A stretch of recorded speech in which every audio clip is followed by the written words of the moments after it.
sursis est une affaire qui a fait beaucoup de bruit lorsqu'elle est sortie en novembre 2021.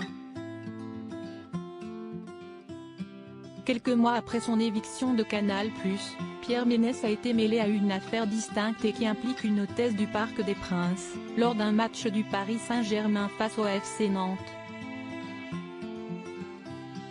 Le journaliste de 59 ans est soupçonné d'agression sexuelle sur une jeune femme, qui avait, au moment des faits, signalé à la police des attouchements au niveau de la poitrine et du ventre, sans porter plainte contre le mari de Melissa Acosta. Pierre Ménès a toujours nié les faits dans cette histoire et une amie du journaliste, présente ce jour-là, a d'ailleurs témoigné quelques jours après que l'affaire a été rendue publique. Mais ce n'est pas la seule affaire pour laquelle le journaliste sportif comparaissait aujourd'hui à Paris.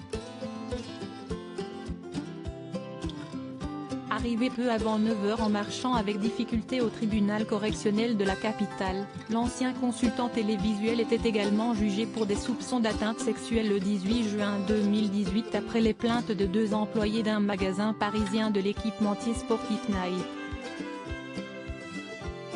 Dans cette seconde affaire, l'une des employées a expliqué que Pierre Ménès avait passé sa main dans son dos jusqu'à ses fesses. La seconde a elle indiqué qu'il avait collé son torse contre sa poitrine tout en lui tenant les mains, puis s'était frotté à elle avec son sexe.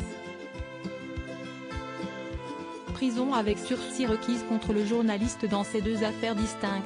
Pierre Ménès nie les faits qui lui sont reprochés, comme l'a indiqué son avocat avant l'audience, évoquant un dossier sans le moindre début du commencement de la moindre preuve, alors même que nous apportons nous-mêmes de très nombreux éléments prouvant l'absence totale d'une quelconque infraction pénale.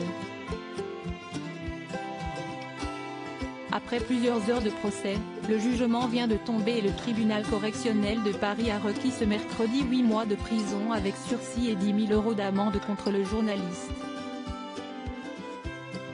Pour l'heure, on ne sait pas encore si Pierre Ménès fera appel de sa condamnation.